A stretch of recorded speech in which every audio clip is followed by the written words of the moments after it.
Madam ये मेरा सारा पैसा है, अभी जमा करो। ओए लड़के, ये पैसे कहाँ से चुरा कर लाया है? अरे मैडम मैं ये पैसा कहीं से चुरा कर नहीं लाया, मेहनत से कमा कर लाया हूँ। अपनी हालत देख जरा फटीचर, अभी पुलिस को बुलाती हूँ, जरूर चुरा कर लाया है। अगर आपने पुलिस को बुलाया तो मैं आपको आपकी नौकरी से निकलवा दूंगा। चल निकल बैंक से, कचरे वाले।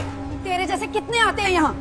जब एक छोटे बच्चे के साथ बैंक कर्मचारियों ने की बदसलूकी तो किसी ने नहीं सोचा था कि यह बच्चा उसी बैंक के मालिक का खोया हुआ बेटा निकलेगा। इस अविश्वसनीय कहानी में छुपा है कर्म का ऐसा खेल जिसे सुनकर आपकी आंखें भर आएंगी। दादी माँ की आंखों में आंसू थे जब वे 10 साल के अंकित को गले लगा रही थीं। बच्चा रो रहा था और कह रहा था कि वह अब कभी बैंक नहीं जाएगा। दादी, वे लोग मुझे फिर मारेंगे, अंकित ने हिचकियों के साथ कहा। दादी माँ का दिल टूट गया। वे समझ नहीं पा रही थीं कि एक छोटे बच्चे के साथ ऐसा व्यवहार कैसे हो सकता है। बैंक में जो कुछ हुआ था वह उनकी कल्पना से भी बुरा था। सब कुछ उस सुबह शुरू हुआ था जब दादी माँ और अंकित कुछ पैसे जमा करने के लिए बैंक गए थे। अंकित केवल दादी माँ के साथ बैंक गया था, लेकिन वहाँ जो अपमान हुआ वह किसी भी बच्चे के लिए सहन करना मुश्किल था। काउंटर पर बैठी 2 महिला कर्मचारियों ने अंकित को देखकर ऐसे व्यवहार किया था जैसे वह कोई चोर हो। अरे देखो, ये गंदा बच्चा यहाँ क्यों आया है?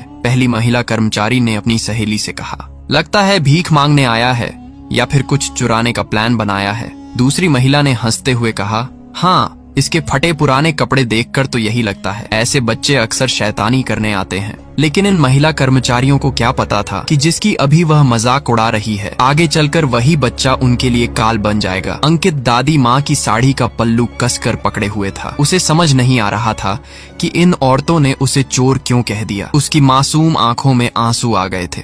दादी, ये लोग मुझसे क्यों नाराज हैं? मैंने तो कुछ नहीं किया है, उसने धीमी आवाज में पूछा। दादी माँ का दिल बैठ गया। वे महसूस कर रही थीं कि यहाँ कुछ गलत होने वाला है। गार्ड भी उनके साथ मिलकर अंकित को डराने में लगा। अरे छोटे, तू यहाँ क्या करने आया है? तेरे पास इतने पैसे कहाँ से आए कि बैंक में जमा करेगा? उसने अंकित के सामने झुकते हुए धमकी भरे अंदाज में कहा। अंकित पीछे की तरफ हट गया और दादी माँ के पीछे छुप गया। मैं घर जाना चाहता हूँ दादी, उसने रोते हुए कहा। पहली महिला कर्मचारी ने अंकित के फटे कुर्ते की तरफ इशारा करके कहा, देखो इसके कपड़े कितने गंदे हैं। ये जरूर किसी के घर से कुछ चुरा कर यहाँ आया है। हमें इसकी जांच करानी चाहिए। दूसरी महिला ने हाँ में सिर हिलाया था। बिल्कुल ठीक कह रही हो, ऐसे बच्चे बड़े खतरनाक होते हैं। छोटे छोटे हाथ होते हैं, जल्दी पकड़े भी नहीं आते। गार्ड ने अंकित को धक्का देते हुए कहा था, चल हट यहाँ से। तू अपने गंदे कपड़ों के साथ हमारे साफ सुथरे बैंक की बेइज्जती कर रहा है। यहाँ अमीर लोग आते हैं, तेरे जैसे गरीब बच्चों के लिए जगह नहीं है। अंकित गिरते गिरते बचा था और जोर से रोने लगा। अब वह बहुत डर गया था। पूरे बैंक में मौजूद लोगों ने यह सब देखा था, लेकिन किसी ने आवाज नहीं उठाई थी। अंकित के फटे कपड़े और सामान्य दिखावट को देखकर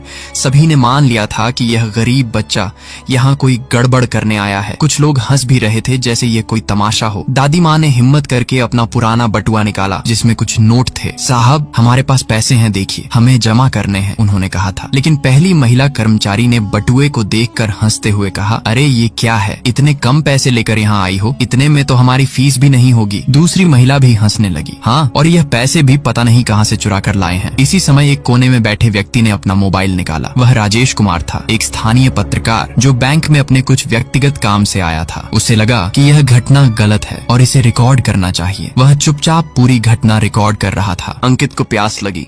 उसने दादी माँ से कहा, दादी मुझे पानी चाहिए। दादी माँ ने पास रखे पानी के जग की तरफ इशारा किया, लेकिन गार्ड ने अंकित को रोक दिया। रुक, यह पानी तेरे जैसे गंदे बच्चों के लिए नहीं है, ये साफ सुथरे ग्राहकों के लिए है। तू कहीं और से पानी पी। अंकित की आंखों में और भी आंसू आ गए। पहली महिला कर्मचारी ने दादी माँ से कहा, अरे बुढ़िया, इस छोटे चोर को यहाँ क्यों लाई हो? कहीं ये हमारे बैंक से कुछ चुराने का प्लान तो नहीं बना रहा? दादी माँ ने कहा, भैया ये मेरा पोता है, हमें बस कुछ पैसे जमा करने हैं। लेकिन दूसरी महिला ने व्यंग्य से कहा, हाँ हाँ, सभी चोर यही कहते हैं। तुम दोनों यहाँ से चले जाओ वरना पुलिस को बुला देंगे। राजेश कुमार का मन इस अन्याय को देखकर बहुत दुखी हो रहा था। वह एक पत्रकार था और सामाजिक न्याय में विश्वास रखता था। उसे लग रहा था कि यह घटना सिर्फ एक व्यक्तिगत मामला नहीं है, बल्कि एक बड़ी सामाजिक समस्या का प्रतीक है। वह पूरा वीडियो बना रहा था ताकि इस अन्याय को लोगों के सामने ला सके। आखिरकार दादी माँ ने अंकित का हाथ पकड़ा और कहा, चलो बेटा, हम यहाँ से चलते हैं। अंकित रोते रोते दादी माँ के साथ बैंक से बाहर निकला। उसके छोटे दिल पर गहरा घाव लग गया था। राजेश कुमार बैंक से बाहर निकला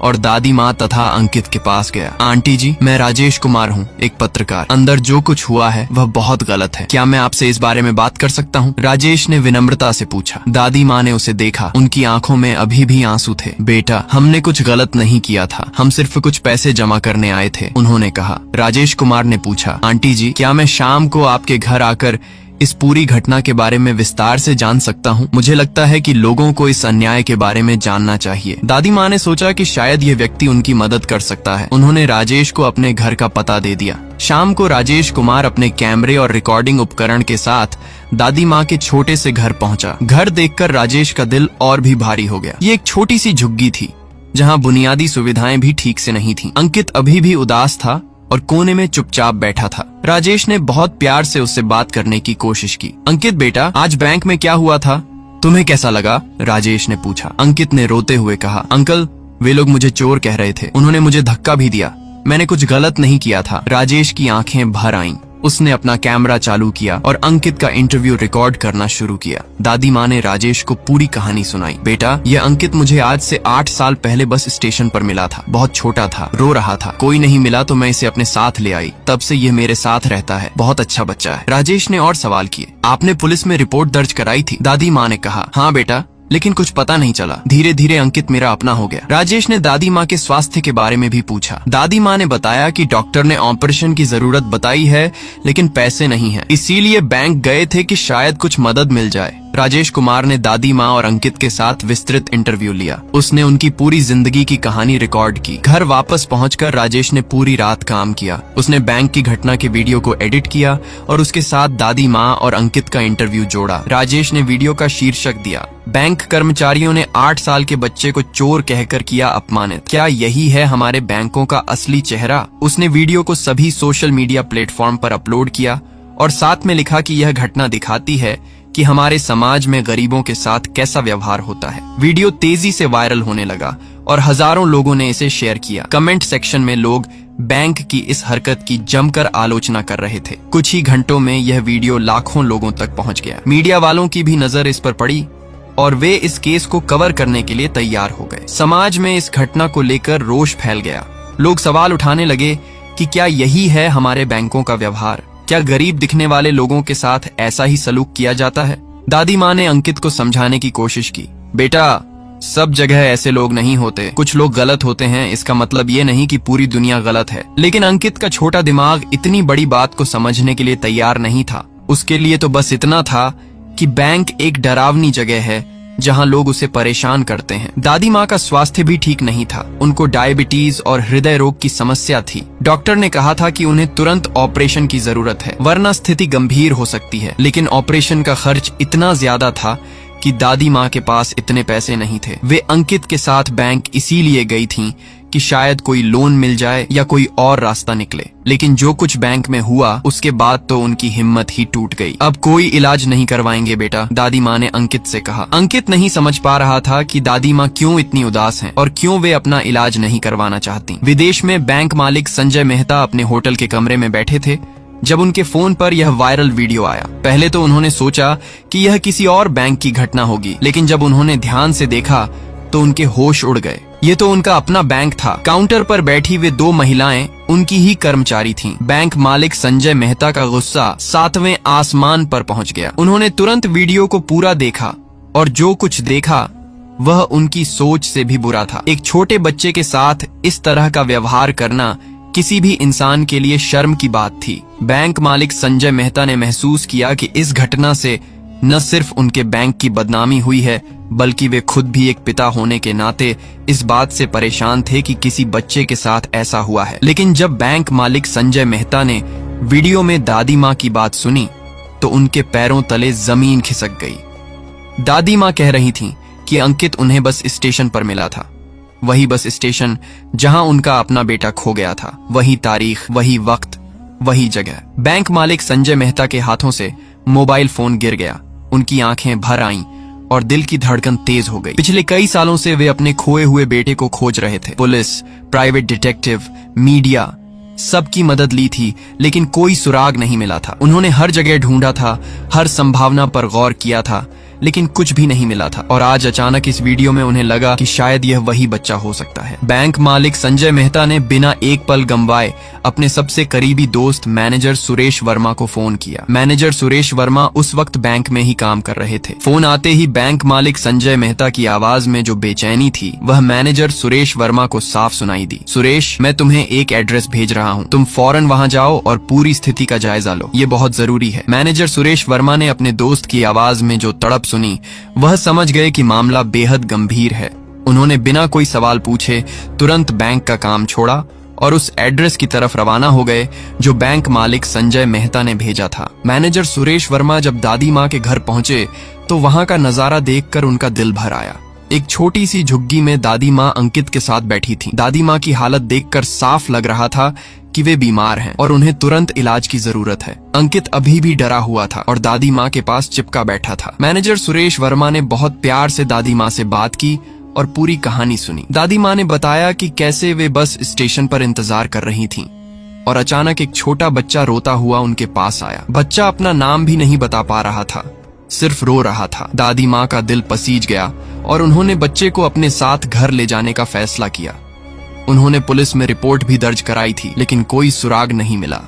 धीरे धीरे अंकित उनका अपना बेटा बन गया। मैनेजर सुरेश वर्मा ने फौरन बैंक मालिक संजय मेहता को फोन किया और सारी स्थिति बताई। संजय, यहाँ की स्थिति बहुत नाजुक है, दादी माँ बहुत बीमार हैं और उन्हें तुरंत अस्पताल ले जाना होगा। और हाँ, जो तारीख, समय और जगह का जिक्र तुमने किया था वह सब मैच कर रहा है। बैंक मालिक संजय मेहता की सांस अटकी हुई थी। उनके दिल में एक उम्मीद जगी थी, लेकिन साथ ही डर भी था कि कहीं यह गलत फहमी न हो। सुरेश, तुम फौरन दादी माँ और बच्चे को शहर के सबसे अच्छे अस्पताल में ले जाओ, सारा खर्च मैं उठाऊंगा। और हाँ, डॉक्टर से कह देना कि जो भी इलाज की जरूरत हो बिना किसी चिंता के करें। मैनेजर सुरेश वर्मा ने तुरंत एक एम्बुलेंस बुलाई और दादी माँ तथा अंकित को अस्पताल ले गए। अस्पताल पहुंचते ही डॉक्टरों ने दादी माँ की जांच शुरू कर दी। उनकी हालत वाकई गंभीर थी और तुरंत ऑपरेशन की जरूरत थी। मैनेजर सुरेश वर्मा ने सारी फॉर्मेलिटीज पूरी कराई और डॉक्टरों को बताया कि पैसे की कोई दिक्कत नहीं है। अंकित बहुत डरा हुआ था और समझ नहीं पा रहा था कि यह सब क्या हो रहा है। मैनेजर सुरेश वर्मा ने बहुत प्यार से उसे समझाया कि दादी माँ ठीक हो जाएंगी और उसे चिंता करने की जरूरत नहीं है। इसी बीच बैंक मालिक संजय मेहता अपनी विदेश यात्रा काटकर वापस भारत के लिए निकल चुके थे। फ्लाइट में बैठे बैठे वे सिर्फ यही सोच रहे थे कि कहीं ये वाकई उनका बेटा तो नहीं। अगले दिन बैंक मालिक संजय मेहता भारत पहुंचे और सीधे अस्पताल गए। जब उन्होंने अंकित को देखा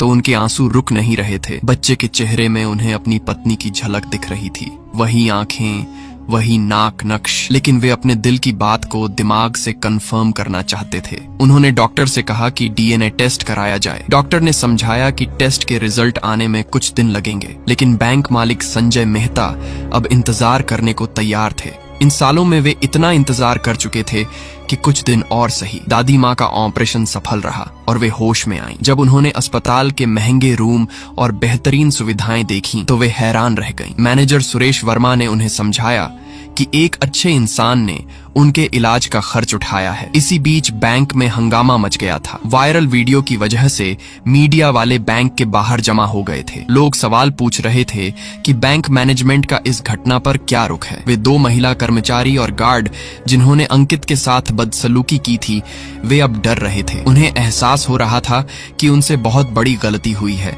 बैंक के अन्य कर्मचारी भी परेशान थे क्योंकि इस घटना की वजह से पूरे बैंक की बदनामी हो रही थी। ग्राहक भी सवाल पूछ रहे थे कि क्या यही है बैंक का असली चेहरा। सोशल मीडिया पर हैशटैग ट्रेंड कर रहा था और लोग बैंक का बॉयकॉट करने की बात कर रहे थे। स्थानीय प्रशासन भी इस मामले में दखल देने की तैयारी कर रहा था। कुछ दिन बाद डीएनए टेस्ट के रिजल्ट आ गए। जब डॉक्टर ने रिपोर्ट बैंक मालिक संजय मेहता को दी तो उनके हाथ कांप रहे थे। रिपोर्ट खोलते ही उनकी आंखों से आंसुओं की धारा छूट गई। अंकित वाकई उनका अपना बेटा था। सालों का इंतजार आज खत्म हो गया था। बैंक मालिक संजय मेहता ने अंकित को गले लगाया और बहुत देर तक रोते रहे। अंकित समझ नहीं पा रहा था कि यह अंकल क्यों रो रहे हैं, लेकिन उसे लग रहा था कि ये अच्छे लोग हैं क्योंकि दादी माँ का इलाज इन्होंने ही कराया था। दादी माँ जब यह सच जान गईं तो वे भी रो पड़ीं। उन्होंने कहा, मैं जानती थी कि यह कोई खास बच्चा है, इसके व्यवहार में कुछ अलग बात थी। बैंक मालिक संजय मेहता ने दादी माँ का हाथ पकड़ा और कहा, आपने मेरे बेटे की इतनी देखभाल की है, आप उसकी असली दादी माँ हैं। मैं आपका कैसे शुक्रिया अदा करूं? बैंक मालिक संजय मेहता ने फैसला किया कि अब वक्त आ गया है कि वे अपने बैंक के कर्मचारियों को एक सबक सिखाएं। उन्होंने अंकित से कहा, बेटा तुम्हें अपने बैंक जाना होगा। अंकित डर गया और बोला, नहीं पापा, वहाँ वे लोग मुझे फिर मारेंगे। बैंक मालिक संजय मेहता ने अंकित को समझाया, बेटा अब तुम अकेले नहीं हो, तुम्हारे पापा तुम्हारे साथ हैं और यह जो बैंक है यह हमारा अपना है। अंकित हैरान रह गया। उसे समझ नहीं आ रहा था कि जो बैंक में उसके साथ इतना बुरा व्यवहार हुआ था वह उसके पापा का कैसे हो सकता है। बैंक मालिक संजय मेहता ने अपने बेटे को पूरी सच्चाई बताई और समझाया कि कुछ गलत लोगों की वजह से यह सब हुआ था। अगले दिन बैंक मालिक संजय मेहता अंकित को लेकर बैंक गए। अंकित के हाथ में एक बड़ा बैग था जिसमें बहुत सारा पैसा था। यह वही पैसा था जो बैंक मालिक संजय मेहता ने अपने बेटे को दिया था ताकि वह उन कर्मचारियों को एक सबक सिखा सके। बैंक में जब लोगों ने अंकित को देखा तो सभी हैरान रह गए। ये वही बच्चा था जिसका वीडियो वायरल हुआ था। अंकित सीधे उसी काउंटर पर गया जहां वे दो महिलाएं बैठी थीं। उसने बैग खोला और सारा पैसा काउंटर पर फैला दिया। पूरा बैंक सन्नाटे में आ गया। अंकित ने उन महिलाओं से कहा, आपने कहा था कि मैं यहाँ चोरी करने आया हूं और मेरी इतनी औकात नहीं है कि मैं यहाँ पैसा जमा कर सकूं। देखिए, मैं इतना सारा पैसा लेकर आया हूं, अब इसे जमा कीजिए। वे दोनों महिलाएं और गार्ड का चेहरा सफेद हो गया था। वे समझ गए थे कि अब उनकी खैर नहीं। बैंक के अन्य कर्मचारी भी हैरानी से यह सब देख रहे थे। इसी वक्त बैंक मालिक संजय मेहता अंदर आए और सभी कर्मचारियों को इकट्ठा होने के लिए कहा। पूरा बैंक 1 मिनट में शांत हो गया।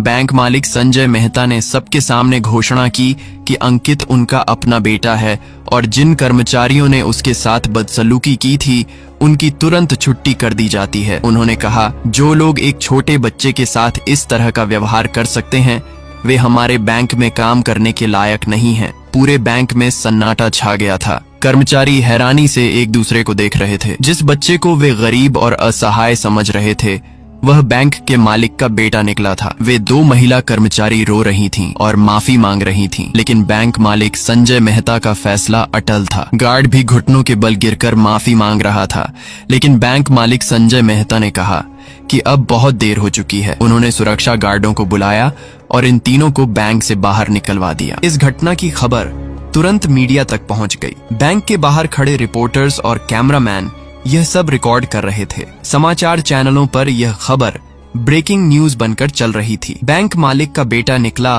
वायरल वीडियो का वह बच्चा जैसी हेडलाइंस न्यूज चैनलों पर चल रही थीं। सोशल मीडिया पर लोग इस अविश्वसनीय घटना पर कमेंट कर रहे थे। कुछ लोग कह रहे थे कि यह कर्म का फल है, जबकि अन्य इसे एक संयोग बता रहे थे। लेकिन सभी इस बात पर एकमत थे कि गलत काम का नतीजा बुरा ही होता है। मैनेजर सुरेश वर्मा भावुक हो गए थे। वे बैंक मालिक संजय मेहता के सबसे करीबी दोस्त थे और जानते थे कि अपने बेटे को खोने के बाद उन्होंने कैसे मुश्किल दिन काटे थे। बैंक मालिक संजय मेहता ने एक बड़े घर की व्यवस्था की जहां वे तीनों आराम से रह सकें। अंकित के लिए अच्छे स्कूल का इंतजाम किया गया और दादी माँ के इलाज के लिए घर में ही एक नर्स की व्यवस्था की गई।